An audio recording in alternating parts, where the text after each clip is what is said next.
À Felice Bauer, Prague, du 28 au 29 décembre 1912. Ma très chère enfant, dans mon roman se déroulent des choses très instructives. As-tu déjà vu un jour les manifestations qui se déroulent dans les villes d'Amérique la veille de l'élection d'un juge fédéral?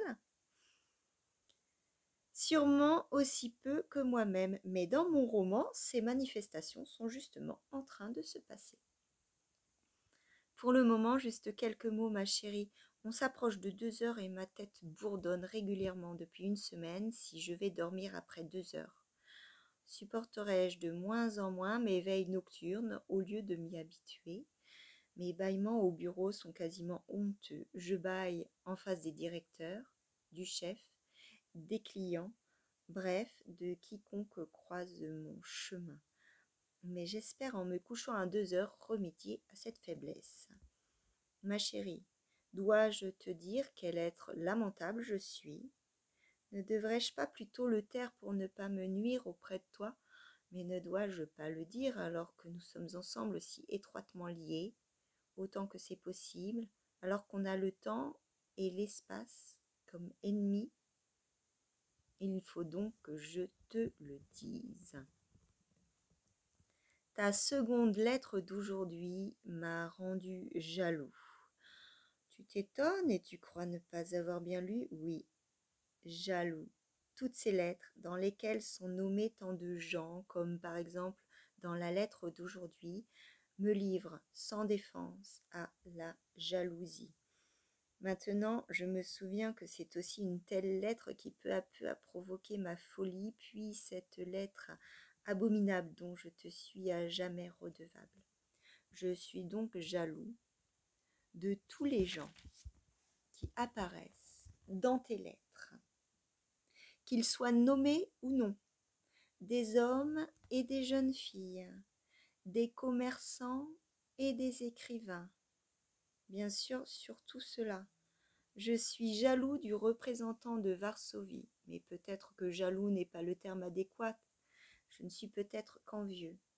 Je suis jaloux des hommes qui te proposent des postes meilleurs. Je suis jaloux à cause de mademoiselle Lindner.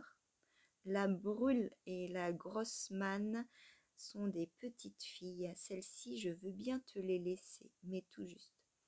Je suis jaloux à cause de Werfel, de Sophocle, de Ricarda Husch, de Lagerlof, de Jacobsen.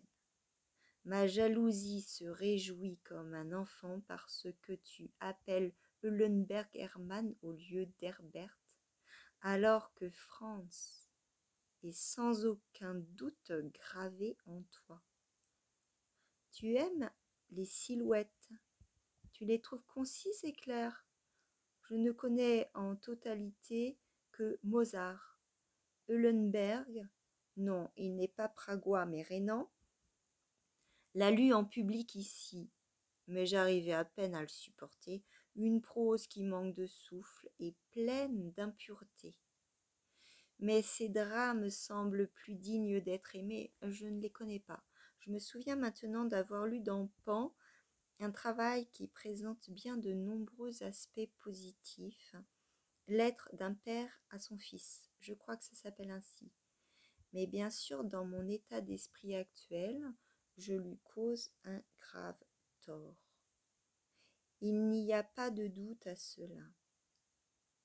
Mais tu ne dois pas lire les silhouettes. Et voilà que je constate même que tu es tout à fait emballé par lui. Écoutez donc, Felice est emballé par lui, est tout à fait emballé. Et je me bats contre lui au milieu de la nuit. Mais dans ta lettre, il y a encore d'autres personnes qui sont évoquées.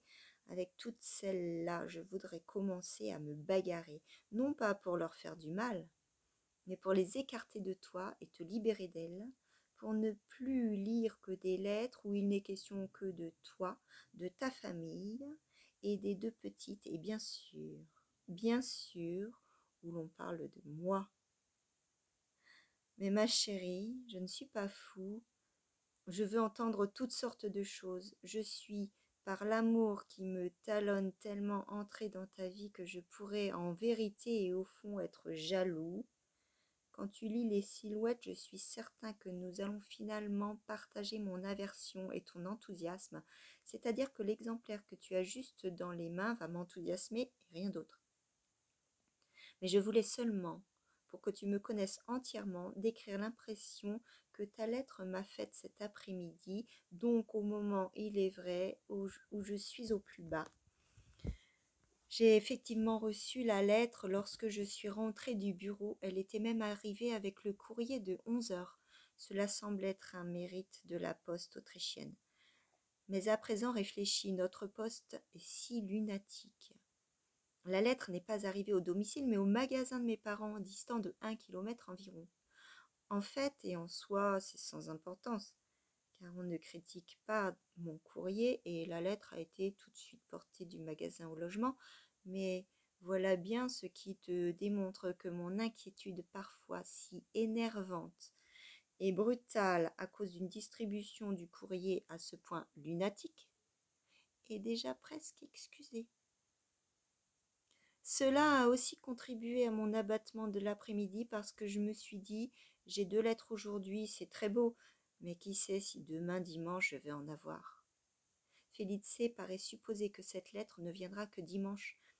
Et voilà qu'elle est déjà là et je serai peut-être demain sans nouvelles et être assis là, ou plutôt à me contorsionner dans mon lit, pourvu que ça n'arrive pas. J'en viens maintenant au passage. Je te surpasse de loin à présent pour ce qui est d'écrire de longues lettres. Et cela m'a achevé. Encore une fois, je ne suis pas fou, le plus stupide doit reconnaître que cette remarque est totalement accessoire et a été transcrite tout à fait par hasard. Mais crois-moi, Felice, je devais déjà être dans un état de rêve lorsque j'ai lu cela.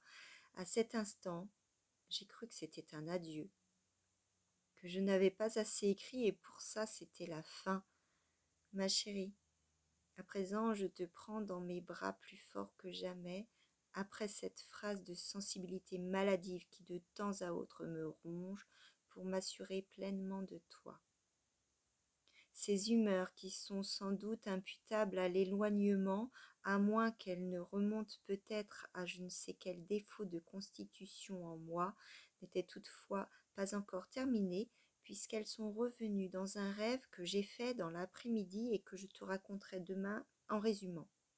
Toutefois, beaucoup sera déjà oublié à ce moment-là. Mais à présent, bonne nuit, ma chérie, et un long baiser, calme et confiant. Franz.